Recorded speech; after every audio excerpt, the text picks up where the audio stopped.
Bismillahir Rahmanir Rahim. Alhamdulillahi Rabbil Alameen. In the name of Allah, the Beneficent, the Merciful, all praise is due to Allah, the Lord of all the worlds.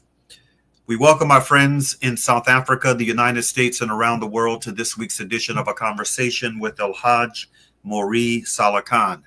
I am pleased to be your host, coming to you once again through the Salam Media platform out of Johannesburg, South Africa. Salam Media is an online portal for humanitarian journalism. We don't just report the news, we advise you on what you can do about it.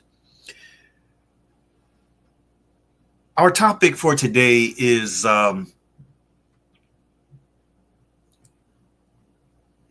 it's different from what the original plan was. I wanted a former African-American hostage of the recent Freedom Flotilla incident in international waters. And I want to emphasize this, that flotilla that was attempting to bring much needed humanitarian relief to our besieged Palestinian brothers and sisters was in international waters. It was intercepted. It was a piracy move on the part of the so-called Israeli Defense Forces. And they took everyone on that ship hostage. The African-American, the only African-American that was part of that flotilla effort, his name is Christian Smalls, and he was treated very differently from the rest of the humanitarian relief workers, the volunteers that were attempting to bring much needed relief to a people that have been suffering a genocide. He was treated differently because he was the only dark-skinned member of that humanitarian relief effort. I wanted him as a guest today, but subhanAllah, it just didn't work out. And so we, in the 11th hour, needed to go in a slightly different direction. I needed to make some adjustments, which I did, alhamdulillah, and we will be able to nevertheless bring what I believe will be a thought-provoking broadcast to our viewers and listeners, inshallah. Again, getting back to Chris Smalls. He's an American labor organizer, and he came to national attention here in the United States as co-founder and former president of the Amazon Labor Union. I believe his tenure was from 2021 to 2024. And this is what brought him to national attention.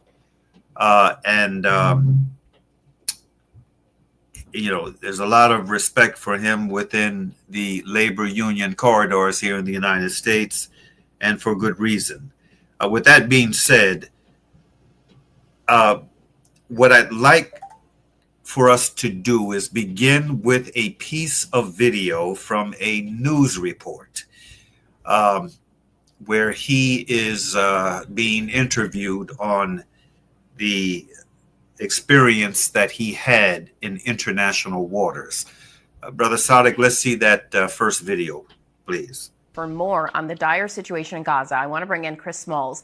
He was one of 21 passengers on a Freedom Flotilla coalition ship that was carrying aid to Gaza.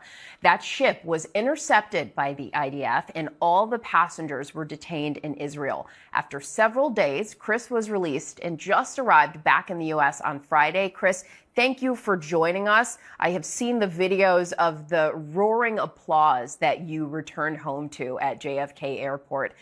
Tell us what happened when your ship was intercepted and how this all started. Well, thank you for having me, Janae. Well, for one thing, people have to know that the interception is illegal. You know, there's a International Court of Justice who ruled already a year ago that humanitarian aid is allowed to be delivered to the people of Gaza and the people of Palestine. So our attempt to deliver the aid was completely legal when they illegally kidnapped us or intercepted us and took us to Israel against our will. At the moment, you know, once again, the IOF boarded the ship. They confiscated everything from us. They took over the ship. They had us sleep on the deck for about 12 hours until we arrived at the port of Ashad, where we were handed over to immigration authorities. Uh, Upon being docked at the port authorities, I was violently attacked as the only African American that was aboard the Handela ship. And so, Chris, I do want to hit on that because you were the only Black person on board the boat and also the only one to face violence, you say, from the IDF, being choked and kicked by 7 soldiers at once. Tell us a little more about that experience, if you will. Yeah, once again, my color definitely had a role to play. The discrimination against Black and brown and Palestinian people. I got a glimpse of it myself. It's nothing compared to what Palestinian people go through every day. But once again, I was voicing my concerns, voicing my opinions about what has happened. This illegal siege that Israel has imposed when 7 authorities didn't like the fact that I didn't want to consent to their propaganda. They violently threw me to the ground. They put their knees in my back. They 3 on each side levitated me while one of the soldiers or authorities grabbed my hair, pulled my hair back and my jewelry to use it as a noose to choke me. And as he was choking me, he was yelling, you know, telling me a bunch of racist remarks, saying he's not my brother and telling me to shut up repeatedly until I was separated from the rest of the volunteers. They kept me isolated in a room. They threw me up against the wall a couple of times.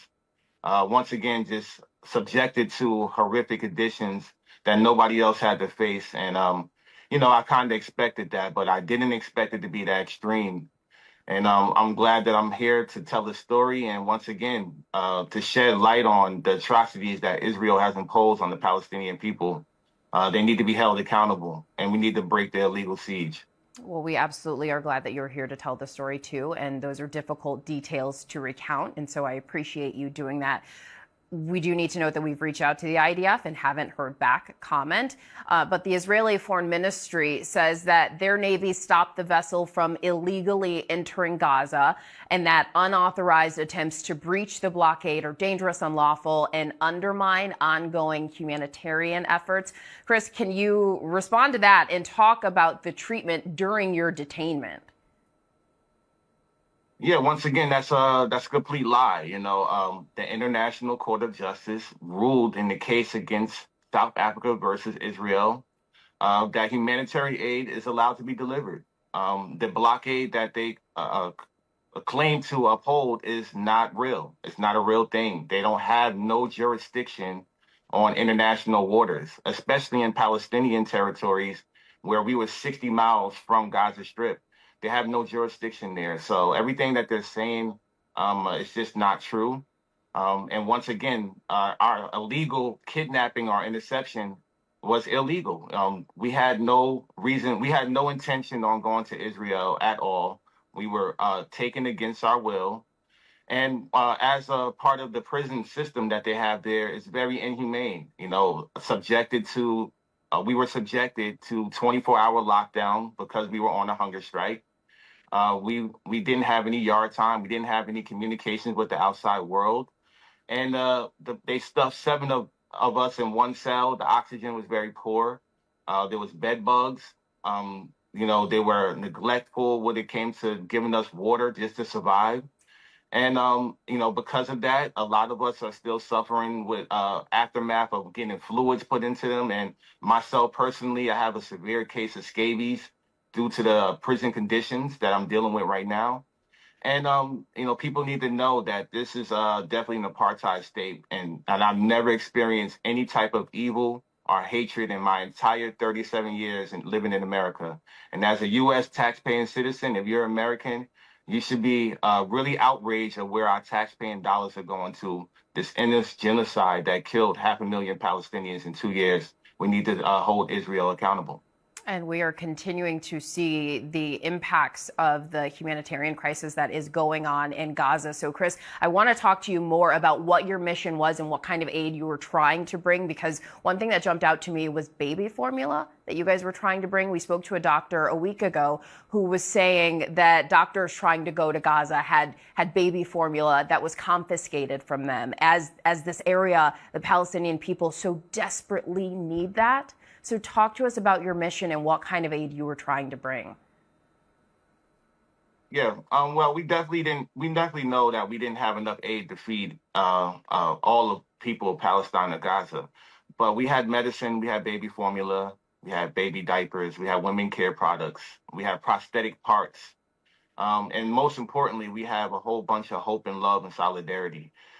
We knew once again that the goal is not to deliver the aid, is to deliver hope to the people of Gaza, to the people of Palestine, and to once again hold Israel accountable to break this illegal siege that didn't take place on October 7th. This siege has been happening for the last 2 decades. So that's something that needs to be shed light on, is that this Israel has controlled the borders of Gaza for over 2 decades, what goes in and what goes out. And it's a shame that once again, baby formula and the boat full of stuffed animals and medical supplies wasn't allowed in by civilians who have legal rights to deliver this aid. And that's the real story, the real focus. It's not about myself. It's not about the 21 volunteers on the vessel. It's all about the people of Gaza right now and the people of Palestine. We need to continue to shed light and hold our governments accountable. And so, Chris, while we do have you, we know that you've spoken with other media, but your first time since getting home speaking with a network here in the United States. What do you want any American out there who is watching this, who has heard your name, knows what's going on? What do you want them to know? Once again, touching on our taxpaying dollars, billions of dollars is going towards this endless war and genocide. And the slaughtering of 500,000 Palestinians in less than 2 years. Our taxpaying dollars need to stay home right here, where we have a lot of issues that we need to talk about here, right here, when people are living paycheck to paycheck, when we have a homelessness crisis, when we have the fact that AI is coming to take over people's jobs. Our governments are failing us right before our eyes. And I went out there as a labor leader to put pressure on the labor unions as well, who have been shipping arms and complicit in this genocide and participating by manufacturing weapons. We need to hold our governments accountable, corporations accountable, and absolutely labor unions. If you're involved in Israel deals or investments, you need to be held accountable as well. The blood is on all of these entities' hands. And once again, as a taxpaying citizen, we all need to be outraged that our money is going towards killing women and children in Gaza right now. And we need to hold them accountable for this. Break the illegal siege in Gaza. Well, Chris, we appreciate you coming on to talk to us today. Glad you're back home safe here on U.S. soil. And there are so many people who are commending your courageousness and your bravery for all that you have tried to do. Thank you so much again. And we have reached out to the Israeli military for comment. We have not heard back on the specific allegations. Much respect for this brother, this labor leader, Chris Smalls. And with that said, there are a couple of other short videos I'd like for our audience to see and to hear back to back. One is of Code Pink. This is a Code Pink video bringing some attention to the U.S. congressional delegation that traveled to the apartheid state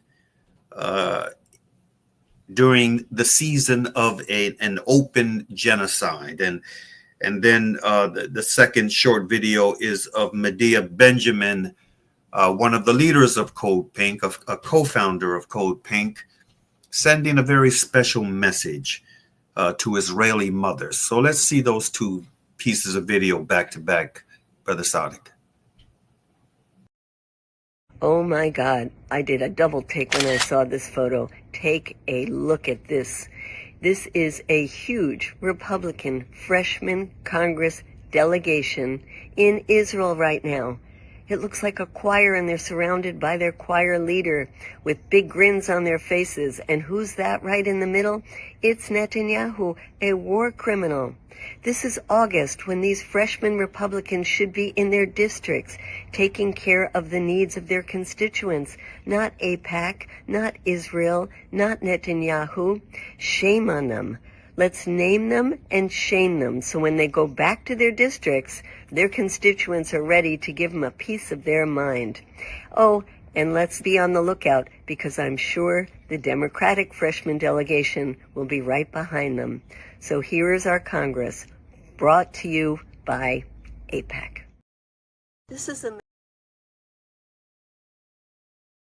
a message from an American Jew to Israeli Jews, especially you mothers and grandmothers. What the is wrong with you? A new poll says 79% of Israeli Jews are not so troubled or not troubled at all by the famine in Gaza. Children in Gaza are dying every day because your country is blocking food and fuel, water, medicine, but you don't care? You grieve over the gaunt bodies of Israeli hostages, yet show no sorrow for the thousands of equally starved Palestinians? Are you really that blinded by racism? And don't tell me that you don't see them. The images of starving children are everywhere. You can see their shriveled bodies. You can hear their mothers' cries. And still, you just shrug and blame Hamas? You grew up hearing never again. You learned about the emaciated corpses in Nazi camps. And here you are, the perpetrators. You know, child educator Miss Rachel says that when she sees the children of Gaza suffering, she just wants to wrap them in love and give them everything they need. What about you? If you have any shred of humanity left, you must join the small but growing minority inside Israel who are crying out, stop the starvation, stop the war. Because history will remember, and it will ask, when Gaza's children were starving, where were you? Indeed, where were you? Brother Sadiq, let's go to our first commercial break.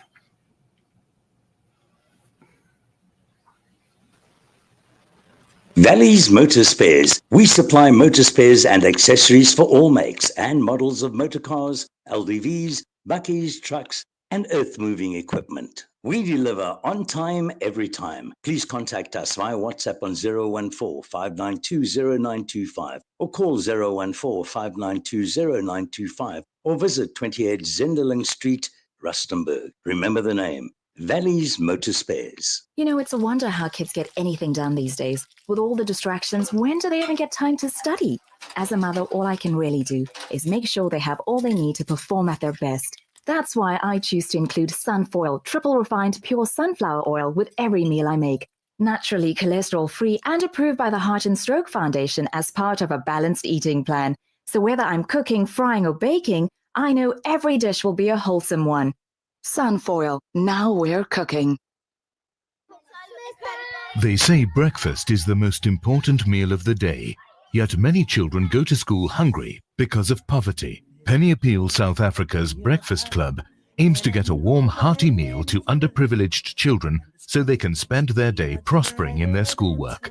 Help feed a needy learner for only 5 Rand a day, or 150 Rand a month. Or visit our website www.pennyappeal.org.za or call 031 1100 573 to find out how you can donate. Penny Appeal South Africa. Small change, big difference.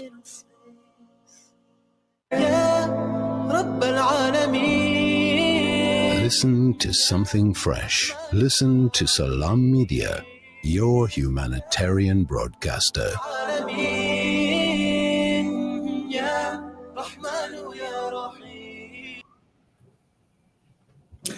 Welcome back. Just before we took the commercial break, we showed a couple of short videos of Code Pink leader Medea Benjamin referencing the congressional delegation that shamefully traveled to the apartheid state of Israel instead of going to their districts and holding meetings with their constituents, to be able to hear the concerns of folk back home, the folk that they're supposed to be representing first and foremost. So much for America first. They decided instead to travel to the apartheid state of Israel. And, while this was not the House Speaker's first visit to the apartheid state, Mike Johnson,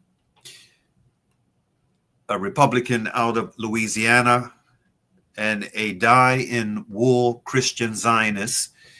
This was not his first visit. This was his first visit as Speaker of the House. And so this constituted, according to reports, the highest level visit of a political leader other than a president to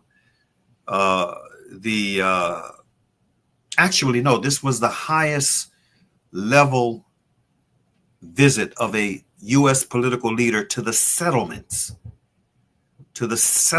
which are a violation of international law.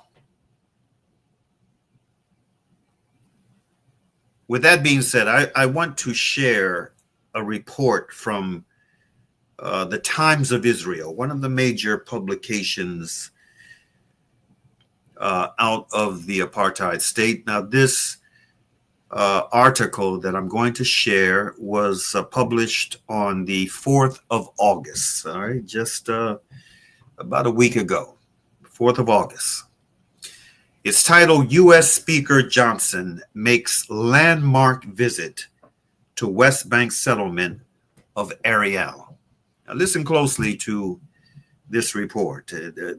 The subtitle reads, Johnson is now the highest ranking, yes, indeed, the highest ranking U.S. official ever to visit a settlement. While in Ariel, he reportedly says, quote, the mountains of Judea and Samaria were promised to the Jewish people. Let's get into the substance of this report. It reads as follows. U.S. Speaker of the House of Representatives in the United States, Mike Johnson, on Monday paid a previously unannounced visit to the large West Bank settlement of Ariel, making him the highest ranking U.S. official to ever visit an Israeli settlement. Now, again, before I go further, the reason why he is the highest ranking to ever visit is because these settlements are a violation of clearly established international law. And you know how the United States of America, especially the conservatives, like to present themselves as being extollers of the rule of law. All right, this is a violation of international law that the United States of America is a signatory to. And again, this is the reason why he is the highest now ranking political leader from America to violate international law by visiting a settlement and saying the things that he said. Getting back to the article. While in Ariel, he spoke at a celebratory event attended by Mayor Yair Chetbon and the mayors of several other West Bank settlements. This was a big deal. He's quoted as saying, quote, "Every corner of this land is important to us. It is an integral part of our faith, and therefore the significance for us is great. We stand entirely by your side," said Johnson, according to a statement by the municipal authority of the Ariel settlement. He is additionally quoted as saying, "Scripture teaches us that the mountains of Judea and Samaria were promised to the Jewish people, and they belong to them by right. But many people around the world do not see it like this. They label it the quote-unquote occupied territories or the West Bank or any other name," end quote, he reportedly said. And then he is quoted as saying, "Every mayor here should know exactly where we stand regarding this issue. And we stand with you," Johnson added.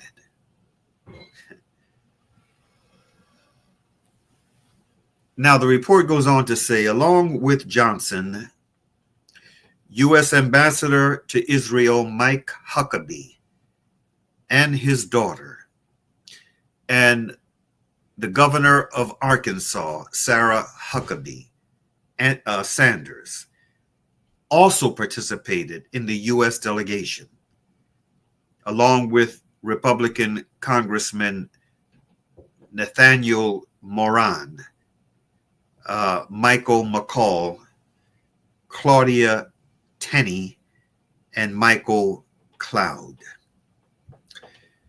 According to Axios, Johnson and the 4 other Republican lawmakers came to Israel on a previously unannounced trip organized by Heather Johnston, the founder of a group called the U.S. Israel Education Association.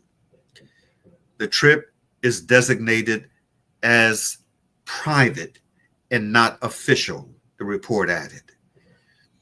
Chetbaum described Johnson's visit as, quote, "an historic moment of shared values, deep friendship, and strong partnership between the U.S. and Israel, and between the U.S. and Judea and Samaria, the place where the Jewish story began," end quote. A picture shared online by the Israel Hayom Daily shows Ariel Mayor Chetbaum with Johnson and Johnson's wife, Kelly Larry, apparently after having planted a tree. On X, Mark Zell, who heads the GOP's Israel branch and is himself a West Bank settler. Let me repeat that. On X, Mark Zell, who heads the GOP's Israel branch and is himself a West Bank settler, corroborated Chetbaum's account of what Johnson said during his visit, including that he said the mountains of Judea and Samaria are the rightful property of the Jewish people, end quote. Now, this is a blatant violation of what is supposed to be not only international law, but U.S. law. And this is the reason why Johnson, as Speaker of the House, is now the highest ranking American political leader to pay a visit to a settlement.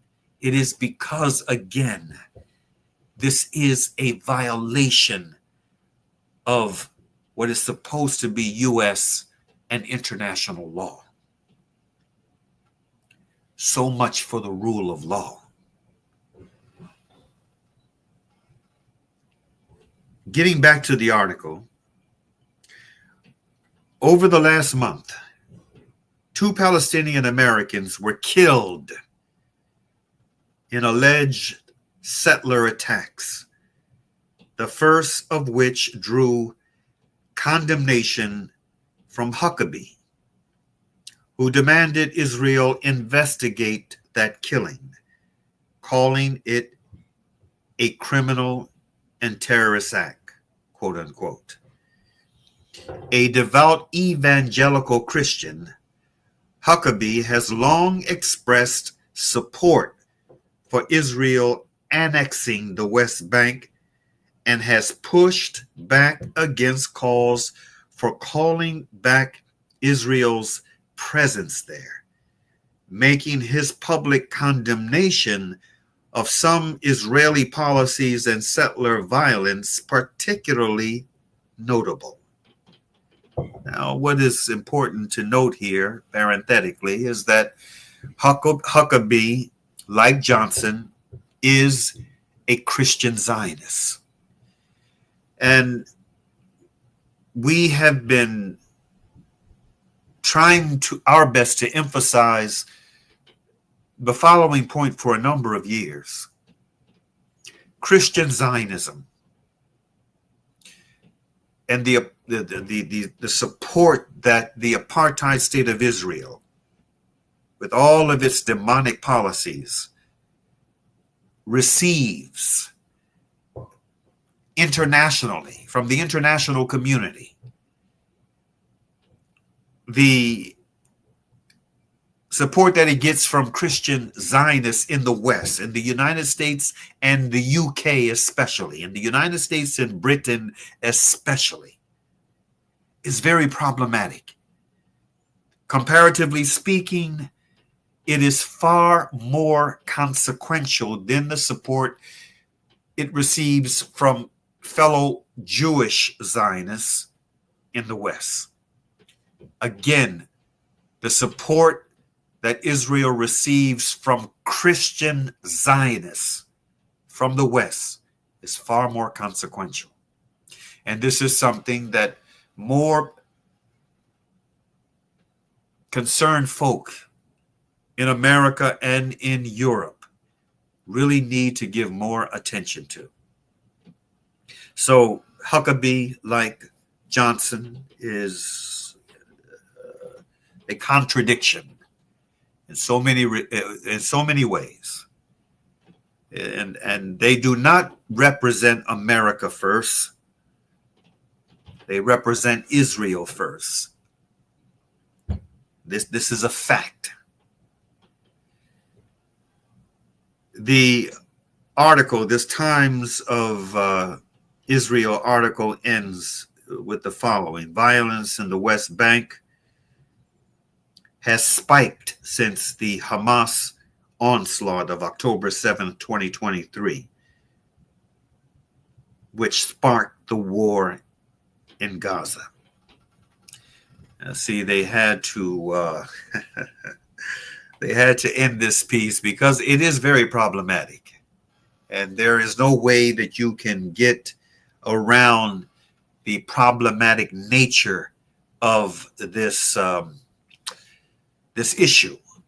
So they had to end this propaganda piece with a reminder from their point of view to their readers that all of this supposedly began when Hamas did what they did on October 7th, almost 2 years ago, when the fact of the matter is, for any objective, fair-minded person, is that what happened on October 7th was nothing more than a reaction to what has been going on in violation of well-established international and U.S. law for decades, throughout occupied Palestine. Not just in Gaza, but throughout occupied Palestine. And what's been taking place, what's been going on in Gaza since October 7th of 2023 is not a war. There's no parity between this most well-armed terroristic nation state in that part of the world and these Palestinian resistors, represented in this case by Hamas. There's no parity between them. This is not a war of equals. This is a massacre. This is a genocide. This is a campaign of ethnic cleansing. And most, again, of the atrocities, quote unquote, that were committed on October 7th in terms of loss of life were actually committed by the IDF. Most of the Jewish residents of that settlement on the other side of the wall were killed by fellow Israelis. This is a fact. This is a well-documented fact. With that being said, let's move right along.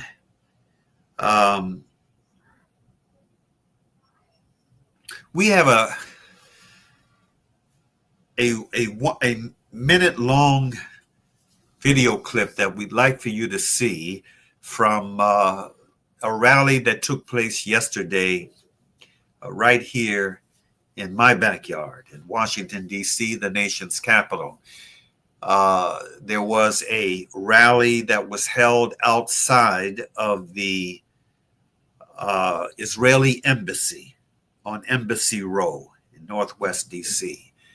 And it was very spirited, quite impressive. And as you could imagine, there was a large phalanx of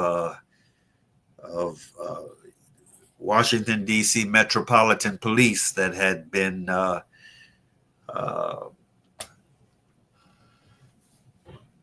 positioned around the perimeter of the demonstration to ensure that nothing occurred that would in any way violate the sanctity of that embassy that really shouldn't be in the capital of a nation that likes to present itself around the world as a land of liberty and justice for all. With that being said, Brother Sadiq, let's see that clip, that video clip from yesterday. Break the siege and stop the slaughter. Gaza has no food or water. Break the siege and stop the slaughter.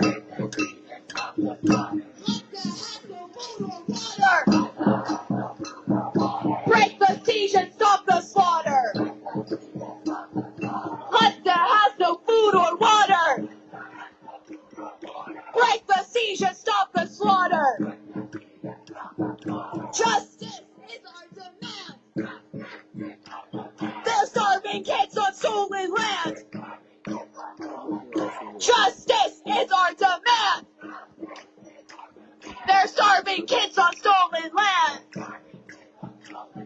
Justice is our demand. They're starving kids on stolen land. Justice is our demand. Yes, indeed. That was just a short minute-long clip from the chants that were going out during the rally. There were some impressive speeches that were made by a number of rally organizers and participants. from different grassroots organizations. It was quite impressive and much needed. One of the things that I have been impressed with is the fact that there has been, throughout the course of this genocide that the world is witnessing, there has been sustained public pressure, sustained public outrage expressed throughout different corners of the United States of America and abroad. Most of it has been organized and orchestrated by young people.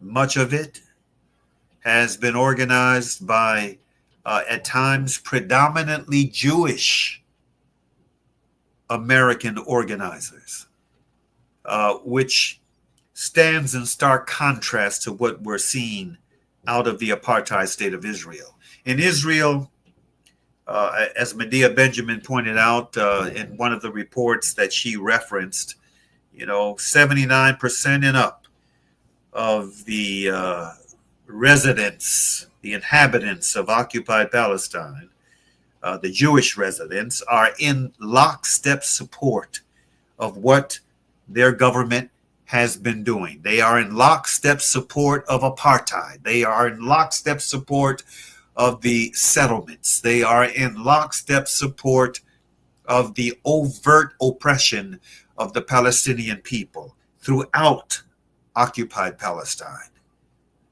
Well over, the vast majority of Jews and Palestine are in lockstep. But outside of occupied Palestine, that's not the case. In fact, I sometimes wonder if outside of the establishment itself, all right, not outside of the Jewish establishment, the well-established organizations, the Zionist organizations that play a heavy role in helping to determine who AIPAC organizations, lobbies like AIPAC, which should have to register as representatives of a foreign government. But these lobbies, where the money through these lobbies goes, and how how it's spent, and the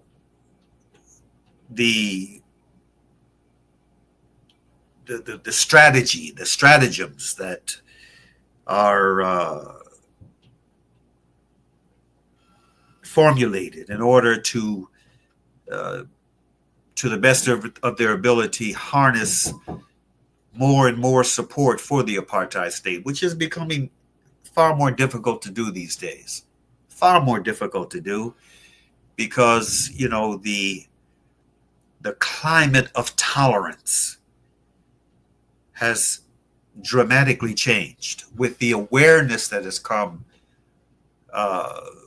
with the true nature of this state. And this has come about primarily because of the genocide. There's been an enormous sacrifice made by our Palestinian brothers and sisters, an enormous sacrifice. But that sacrifice has resulted in a hard-won and heartbreaking silver lining. The silver lining being that the apartheid Zionist state of Israel is no longer viewed as it used to be viewed. It is no longer seen as this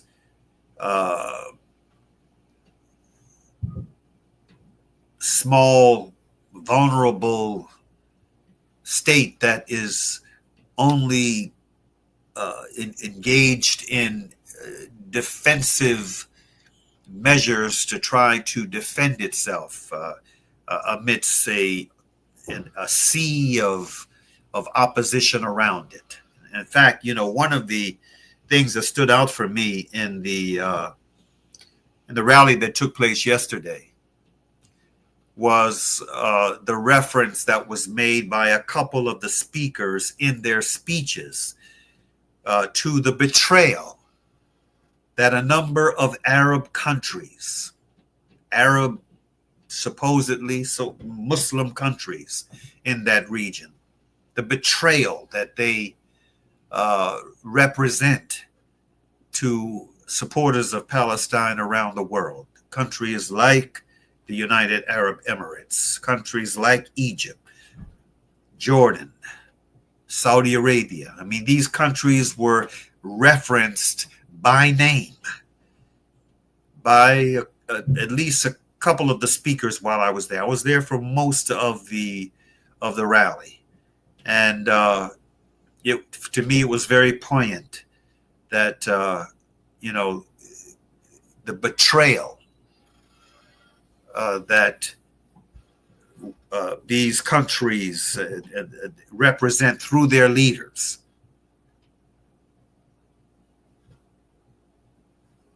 to supporters of Palestinians around the world. So again, the blinders have been removed from people throughout the world. They see the apartheid state for what it is. They see what has been taking place for almost 2 years now, for what it is. A campaign of ethnic cleansing, not just in Gaza, but ethnic cleansing also taking place on the West Bank, throughout the West Bank. And genocide in Gaza. People are seeing it for what it is. Our Jewish brothers and sisters who are anti-Zionism are seeing it for what it is, and they're speaking out. And, Israel will never be able to redeem itself. I don't care how much the establishment in the United States, in Germany, in Britain, in France comes to its aid. It will never be able to redeem itself in the eyes of the overwhelming majority of the people of the world. And I've been seeing a number of very interesting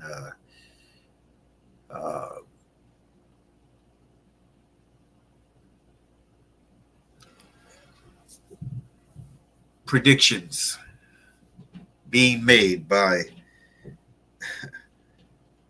among the critics, former supporters of the apartheid state of Israel, predicting that the Zionist project is or very well may be coming to an end sooner rather than later. On that note, let's go to our another commercial break, Brother Sadiq, and then we're going to bring this presentation to a close, inshallah.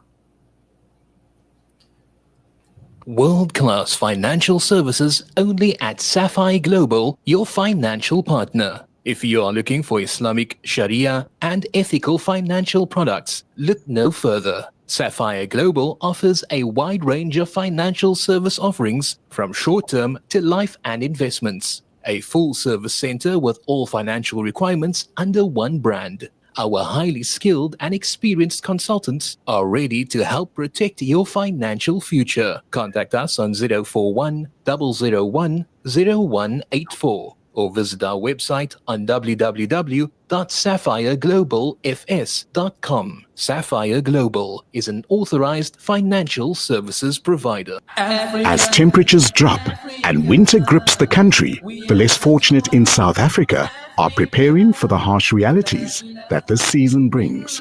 Africa Muslims Agency is distributing blankets, clothing, and other essentials to thousands across the country. Sponsor a winter pack for 320 Rand or a blanket for 160 Rand and spread warmth this winter.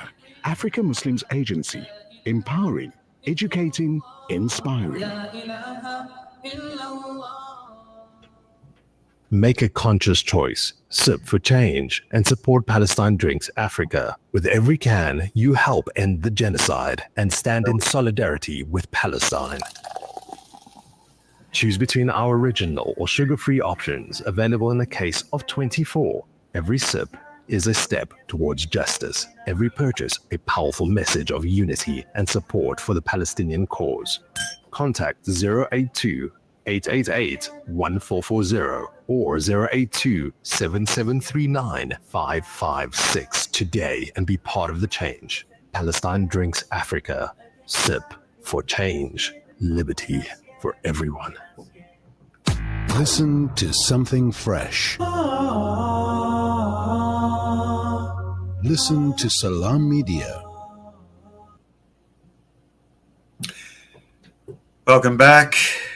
We are in the final minutes of today's broadcast, and our focus has been on the ongoing ethnic cleansing and genocide campaign that's been unfolding before the eyes of the world for almost 2 years now in occupied Palestine. There is an emotional piece of video that I'd like for us to see that serves as a reminder of the fact that there is a price to pay. Or let me rephrase that differently. That elections have consequences. You know, we often say this, and I think it's important for us to continue to remind ourselves of this fact that elections have consequences. Before we see that piece of video, what I want to say is this: I sent out a note of after hearing a C-SPAN radio broadcast.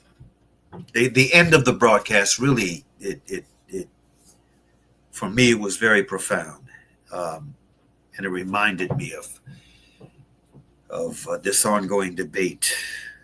That still, at the end of the broadcast, there was a question that was raised, and it's interesting that was raised at the end of the broadcast, but it resulted in a response that led me to share my thoughts on the albatross that then Vice President Kamala Harris had around her neck. And my thoughts were as follows. I heard a lessons learned oriented discussion on C-SPAN. All right, this was a lessons learned oriented discussion. That's what the whole format was about regarding the 2024 presidential election. And it included an interesting revelation that came as a result of a question raised at the end of the broadcast, at the end of the program. Now, the panelists were asked about the Gaza factor in Harris's failed presidential campaign after Biden dropped out. A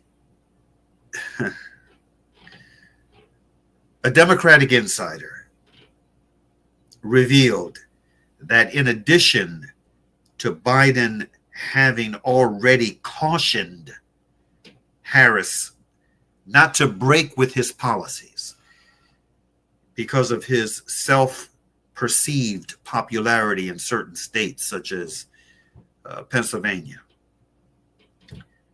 And I think it's important to note that she ironically lost in all of the battleground states. While the popular vote was close between her and Trump, it was close, very close.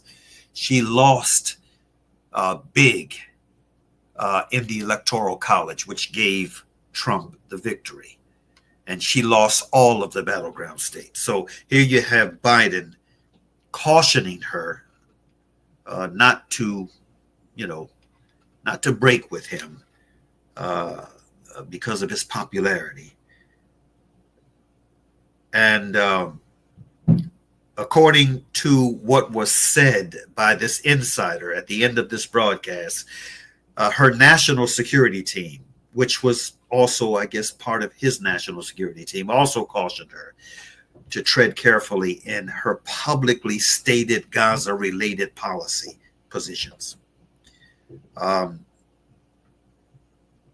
In the interests, supposedly, of Americans who were still being held hostage. All right. And as we all know, Harris unfortunately followed that moral and politically sordid advice. And the rest, as they say, is history. She lost that contest. Now, from one perspective, you can make the argument that she should have lost. She should have lost. She deserved to have lost because she was quiet. And silence is consent in the face of oppression. She was quiet. She didn't speak out against the genocide. So she deserved to lose. But strategically, we should not have allowed her to lose, because look at what we ended up with. And this was the argument that I and some others were making, that strategically,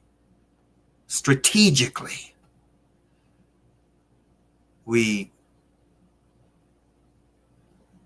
should have prevented Trump from regaining the political office. And with that being said, I want to show a final piece of video that I must say it brought me to tears. When I saw this video, I cried. It brought me to tears.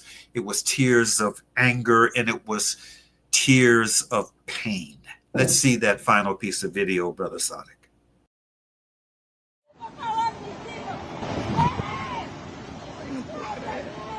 This woman was arrested by U.S. immigration officers outside an immigration court in San Antonio, Texas on May 28th. These are her words.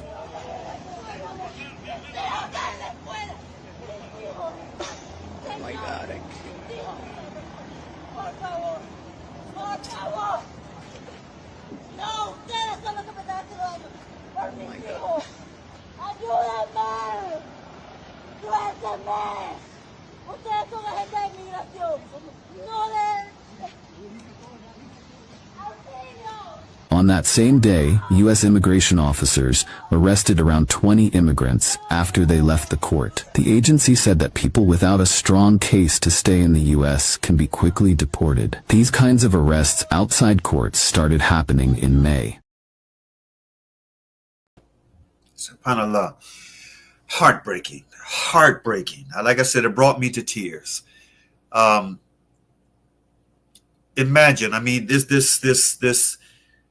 this immigrant mother from south of the border. I don't know if it's Mexico or El Salvador or Guatemala, but she's here, and her family is here, and she's saying, por favor, por favor. She's pleading with them, please, my children. She's speaking about her children, and imagine her children are probably in school. I mean, at the time that she reported to immigration court in order to continue the process of remaining in the United States legally, she ends up being just brutally taken into custody, and she's pleading with them, my children. Her children are probably in school. They were in school. Imagine the terror that they went through when they